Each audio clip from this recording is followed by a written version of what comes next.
Hi there, it's Mark, and today in sunny Lightroom we are going to be looking at healing, cloning and removing. What is the difference between those tools? Which one's better for luminosity and colour matching? Which one's better for precision? Which one blends? Which one doesn't?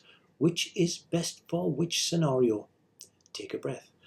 We shall find all that out as we go through a series of pictures. So whether it's something easy such as removing the orange buoys from this water, like that, or whether it's something like removing this rather handsome, rugged, obviously strong and athletic specimen of a human being, like that.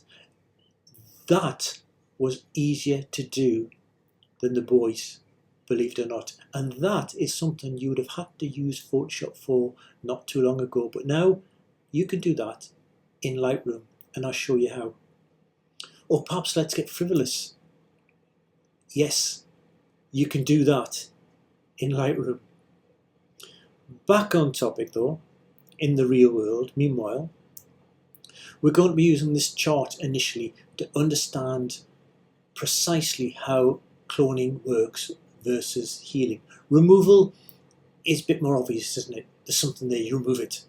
But when you're using cloning versus healing on something, what is the difference? Well, this chart will demonstrate and really cement that understanding of what cloning versus healing does, and feathering and this, that and the other. So we'll start with this, and all these pictures we're going to be using today are available in the download, and that download is on my website. There's a link to that down below in the video notes if you want to go and collect that while we're playing the titles, which last about 8 seconds and are starting right now.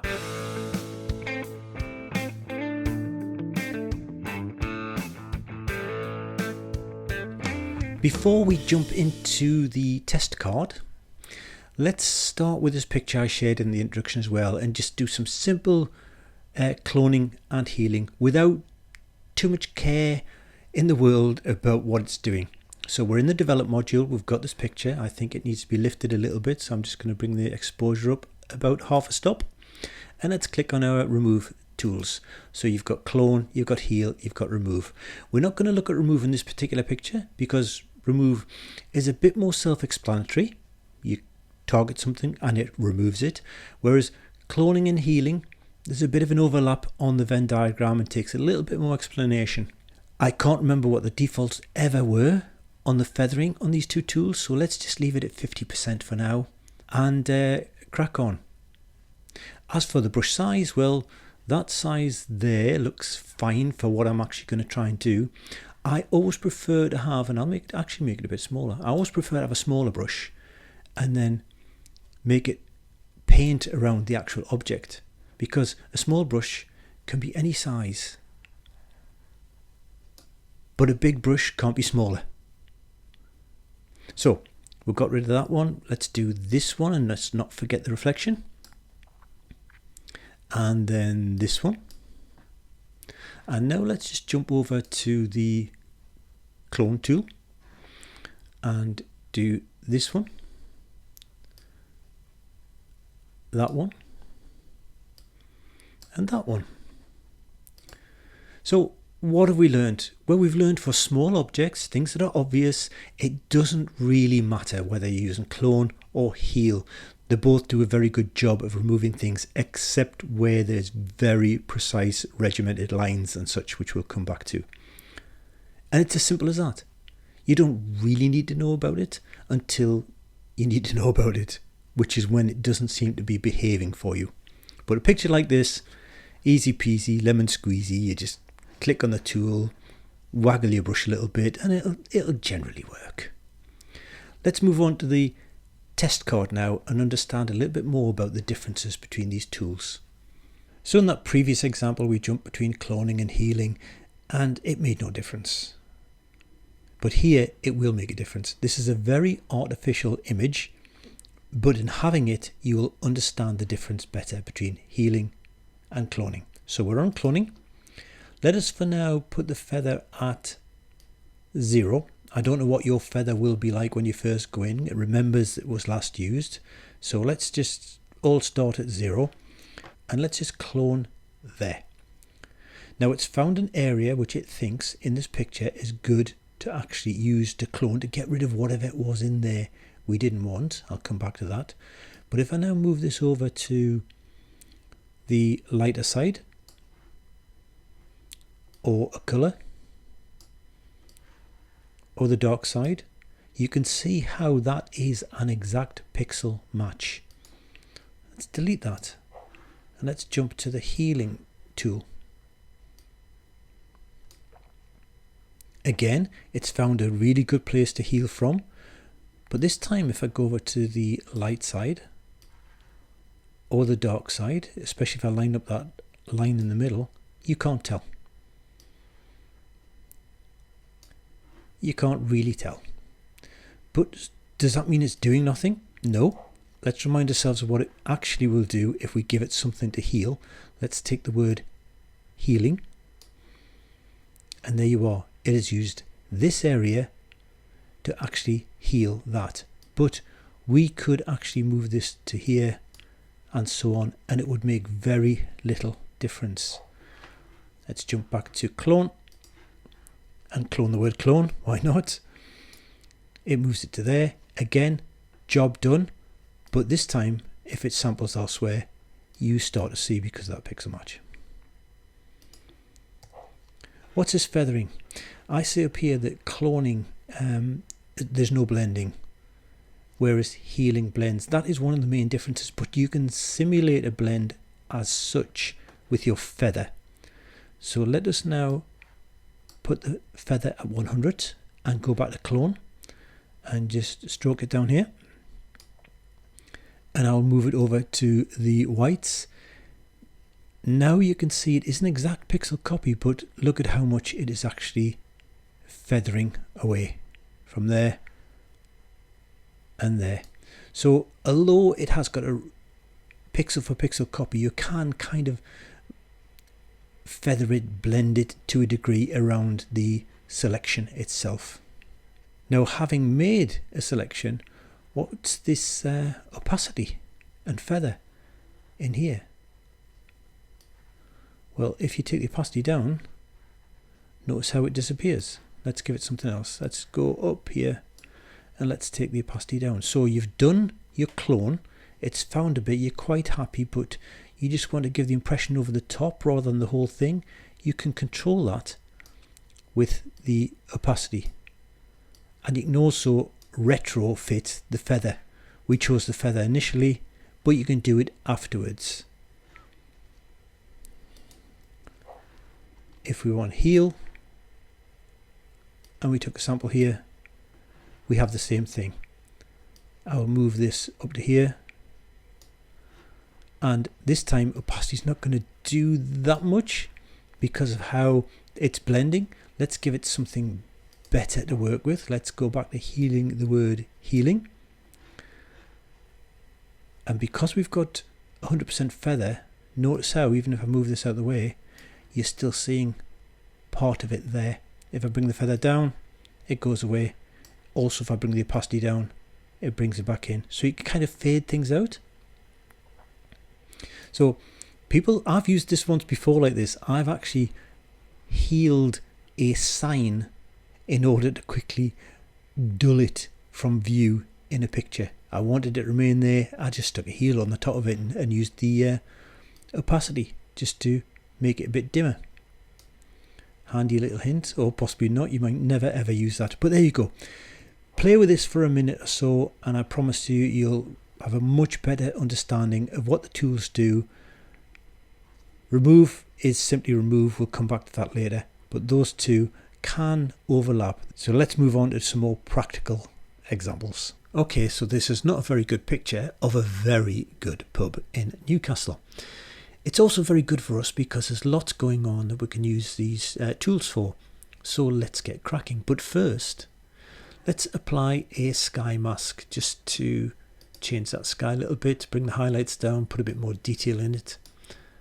And if you're playing along, please do that. It's integral to what we're going to be looking at. And now let us go into our tools and let's use the remove tool for the first time really. Make the size a little bit bigger for this lamppost, and we'll not have ticked either of the two options there, generative AI or detect object. And we'll just go over the top here and we'll follow the lamppost all the way down to the base and we leave go. And it's done a really good job. Wait, what's this? Well, the remove tool goes back to your actual image and works out how to remove it and how to plug the gaps, but it is not aware of the mask we have put on. Adobe might fix this in future. So it's lighter because the original image underneath our edit is lighter. Adobe is a non-destructive edit, so that sky change isn't changed on the actual picture. It's a layer, for want of a bad word, it's a layer of edit put on top. This remove tool has gone back to base. But Adobe knows this, so this icon up here has turned orange. You just click on it and click update and it will fix it by reapplying the mask. So you're going to get that every time where your objects that you're working on are on top of masks. So you've got a few options. One, make the change, do the update. Make the change, do the update. Two, do all your updates, then make the change once. Three, make all your changes before you apply any masks. Four, leave it as is with that stupid thing hiding in the sky. So there is the first go with remove. Now let's go and use generative AI this time. And we'll come down this lamppost. We'll get the same issue in the sky, but we know that now, which is why I deliberately did it. Otherwise, it wouldn't have popped up. Now it immediately came up with what we drew. And so we can now add to that if it wasn't enough, or we can subtract to that. Let's just show that happening. Let's add to it by putting a little bit here and show that subtract works by going on and subtracting. Notwithstanding that, we've now got this in place. Let's click on remove. And it has done a very good job. Window is fairly straight. The shrubbery is quite good. We've still got an issue in the top, but we'll ignore that for the moment. But there are three variations. Let's click on variation number 2. Now that's straightened the top window. Let's go back to the first one. But it's a little bit chromatic aberration appearing down here in the foliage. If I go back and forward again. What's number 3? Number 3 I think is far superior. The foliage looks better. The window looks much cleaner. I'm going to stick with number 3. Let us now remove something else. Let's click on over here. I'm going to try and get rid of this window.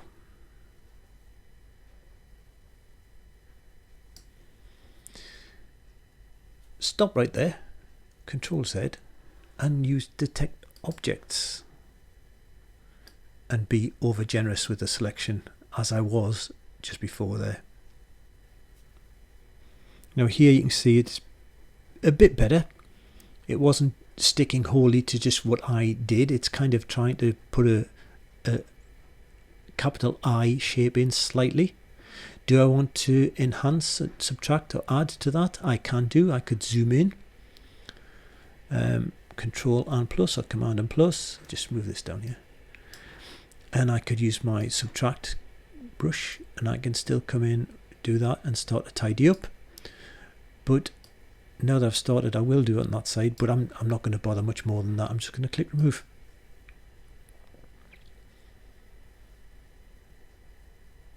And there you go. How good a job is that? Well, it looks very good, but let's see what the other two look like. I actually prefer the third one. I think it's got a bit more character to it. The bricks up here have got a lot more clumps of dark, and that's reflected in this bit. If I look at the others, there's too much light in that one for me, whereas that one's bringing in some of this darkness that you're getting in some of the other bricks. So I'm rather fond of that one. Z to zoom back out. Now let's create another issue, shall we? Let's zoom back in, Control plus, and I want to be up the top. And I'll be looking at this telephone line. So I'm going to zoom out one more. There. Okay. So let's get rid of this with the clone tool first. So I'm going to click once there because it's a straight line. I'm going to move my cursor to the other end, hold my shift key, and I'm going to click again, and it draws a straight line. And that looks a fairly reasonable job, except it's got this little extra piece on the corner there. But if I move my source up, it stops that little corner bit being also in there. However, it doesn't quite look right, but then we need to update the mask and then switch that off. But you can still see it. Why can you still see it? Because we chose the wrong tool. We chose clone, which is exact pixels. So notwithstanding the mask, the area we moved this into is a different color. Remember, cloning is exact pixels. Wrong tool. Heal. Sounds like I'm talking to a dog. Heal. Click once here. Move my shift key. Move my mouse. Hold my shift key. Then click. And I get my straight line again. And this time I can move this out to tidy that up. Yes, I might still need to repair it. And then zoom back out with my Z key. And all is good with the world. I could zoom in and do a little bit more tidying there, but that was a case of I chose the wrong tool. It also shows you can also do straight lines. Let's try and get a bit more ambitious, shall we? And I'm sure the people of the free trade in, these customers, will love us for this. We are going to remove the entire door from the picture. So let us go like this. So they are going to get a lock in, which is not bad at all because it is a very good pub.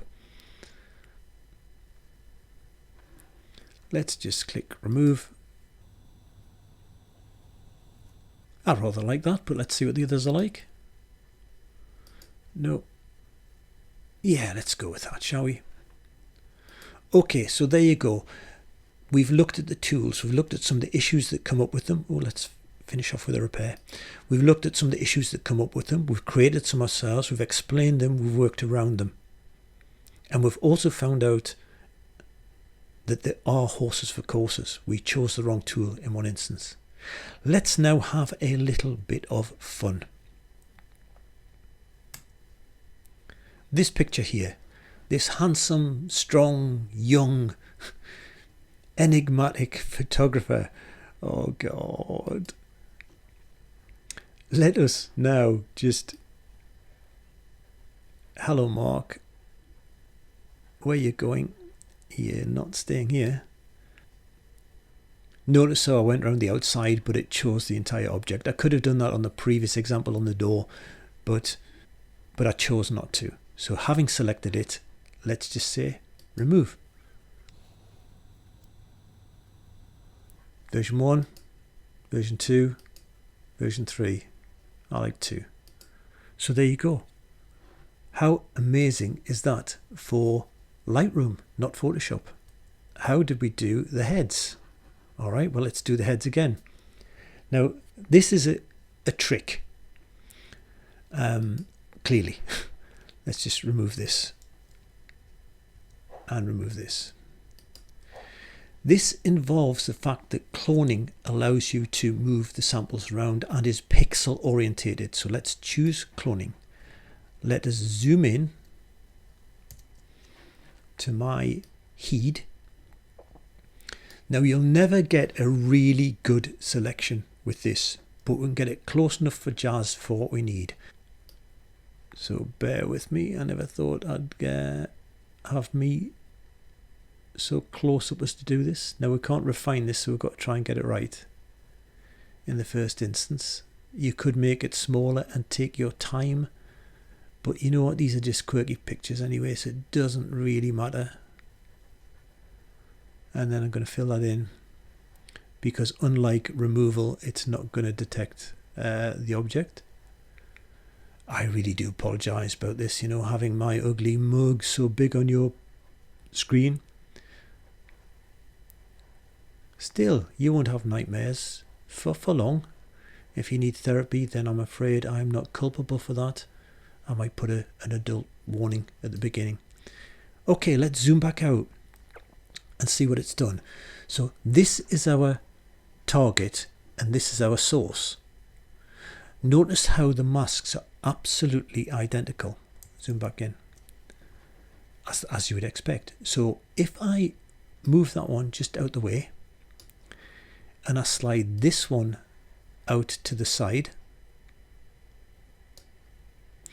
I can take this one, put it back on me, and now I can move this one where I want it.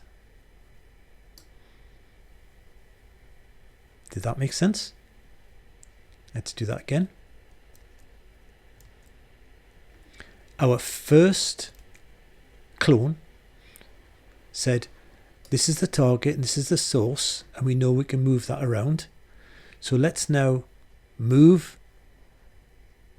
the target away, move the source pixels back in, and then we can move this. If you want to do it again, you've got a problem here because that's in the way, so let's just temporarily move that at the side. Choose it again. I'm far more slapdash this time. Move that out the way. Move this one to there. Move this back in.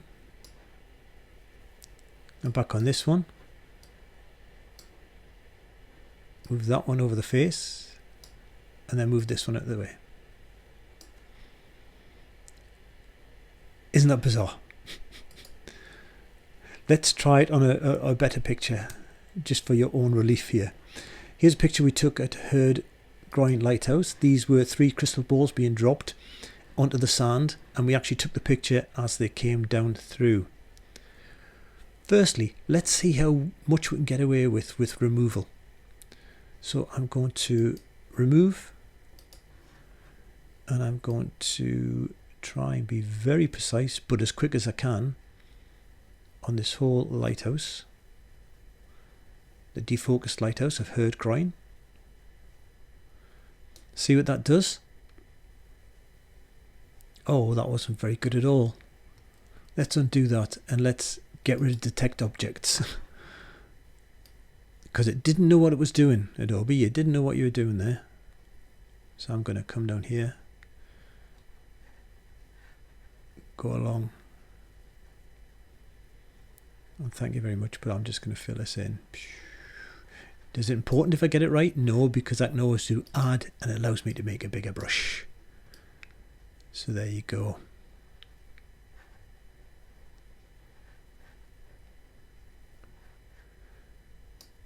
A little bit out there. Zoom in and make the brush a little bit smaller and just tidy up here.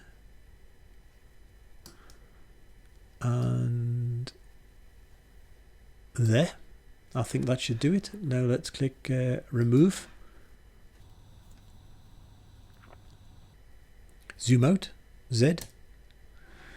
That's kind of okay. Next version. I think I prefer number 2 because the colour of the pier in the background is a bit better. So I think I'll stick with number 2. There's a little bit more tidying up to do at the side there, but I'm just going to move on for the moment. And let's do that other trick with clone. Now because these balls are round and my brush is round, I can just change the size of my brush and actually get a really good selection with one click. So what was the trick? You've done your first thing. You move this one out the way. You drag this one and put it back in place. And then you can move this one to wherever you want it. Let's do it again. Let's click on this one. a little bit smaller on the brush. There we go. Click. Move this one out of the way, which was the target. Move the source back in. Then move the other one to one side. And there you have it. I hope you've enjoyed this. I hope you've learned things. Let me know how you get on in comments. Please click on that subscribe button and ring that bell to be notified of future videos, and give this a like if you think it warrants it. I'm hoping you've seen something today in Lightroom that you never knew about before, even if that was just photographer with 3 heads. See you in the next one. Bye for now.